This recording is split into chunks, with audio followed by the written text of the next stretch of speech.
വിശുദ്ധ മത്തായി എഴുതിയ സുവിശേഷം 17-ാം അധ്യായം 14 മുതൽ 21 വരെ. അപസ്മാര രോഗിയെ സുഖപ്പെടുത്തുന്നു. അവർ ജനക്കൂട്ടത്തിന്റെ അടുത്തേക്ക് വന്നപ്പോൾ ഒരാൾ അവരെ സമീപിച്ച് അവനെ പ്രണമിച്ചുകൊണ്ട് പറഞ്ഞു, കർത്താവേ, എൻ്റെ പുത്രനിൽ കനിയണമേ. അവൻ അപസ്മാരം പിടിപെട്ട് വല്ലാതെ കഷ്ടപ്പെടുന്നു. അവൻ പലപ്പോഴും തീരും വെള്ളത്തിലും വീഴുന്നു. അവനെ നിന്റെ ശിഷ്യന്മാരുടെ അടുത്തേക്ക് ഞാൻ കൊണ്ടുവന്നു, പക്ഷേ അവനെ സുഖപ്പെടുത്തുവാൻ അവർക്ക് കഴിഞ്ഞില്ല. യേശു പ്രതിവിധിച്ചു, വിശ്വാസമില്ലാത്തതും വഴിപിഴച്ചതുമായ ഈ തലമുറയെ എത്രനാൾ ഞാൻ നിങ്ങളുടെ കൂടെ ഉണ്ടായിരിക്കും? എത്രനാൾ ഞാൻ നിങ്ങളോട് ക്ഷമിച്ചിരിക്കും? നിങ്ങൾ അവനെ എൻ്റെ അടുത്ത് കൊണ്ടുവരിക.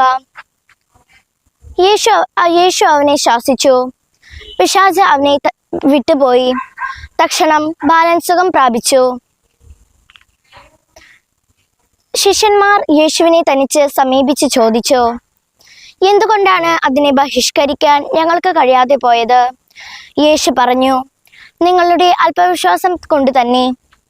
സത്യം സത്യമായി ഞാൻ നിങ്ങളോട് പറയുന്നു, നിങ്ങൾക്ക് കടുകുമണിയോളം വിശ്വാസമുണ്ടെങ്കിൽ ഈ മലയോട് മാറി മറ്റൊരു സ്ഥലത്തേക്ക് പോവുക എന്ന് പറയുക, അത് മാറിപ്പോകും.